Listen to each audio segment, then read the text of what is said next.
ძალადობა რას ნიშნავს? კი ბატონო, მაშინ ჩვენ გეტყვით ოჯახში ძალადობა ის. ჩვენ შეგვიძლია თითოეულ ჩვენგანს, როდესაც არის ოჯახში ძალადობა, ხო? ოჯახში ძალადობის შემთხვევაში ეს ოჯახში კონფლიქტის გაფრთხილება და არ მივიდეთ ლედალურ შედეგამდე. ჩვენ ვაკეთებთ გამოკითხვას და ძალიან მნიშვნელოვანია, რომ ძალიან რთული შემთხვევა ჩვენ გავედით კონფლიქტზე, მაგალითად სილურჯები, ან სხვა. ძალიან შემთხვევაში ჩვენ ვაძლევს კანონიების უფლებას ორსული ქალის მიმართ, აგრეთვე არასრულად საზოგადოებისთვის სასარგებლო შრომა. ოჯახური ძალადობისას დარეგეა 12-ზე.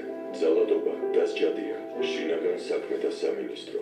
ჩვენ ვცდილობთ, რომ მოსწავლე ახალგაზრდებს გავაცნოთ, თუ რას ნიშნავს ოჯახური ძალადობა, აგრეთვე რომელი კანონმდებლობით ისჯება იგი და თუ რა შედეგი დადგება აღნიშნული ქმედების ჩადენის შემთხვევაში. მოხალულ იქნები თუ ესეთი და ამგვარი ღონისძიებები ჩატარდება ხშირად, იმიტომ რომ ჩვენ მივიღოთ მეტი ინფორმაცია და ვიცოდეთ რა არის ძალადობის პრობლემა და რითი ისჯება. მოხარულები ვართ, რომ აღნიშნული ღონისძიება შინაგან საქმეთა სამინისტრომ ჩაატარა ჭართლის საჯარო სკოლაში, განათლების სამინისტროსთან ერთად და არასამთავრობოებთან ერთად. აღნიშნული პრობლემა მეტად აქტუალურია ჩვენ საზოგადოებაში და რა თქმა უნდა ასეთი ტრენინგები მეტ განათლებას მისცემს მოსახლეობას და რა თქმა უნდა მოსწავლეებს ჩვენ მომავალ თაობას.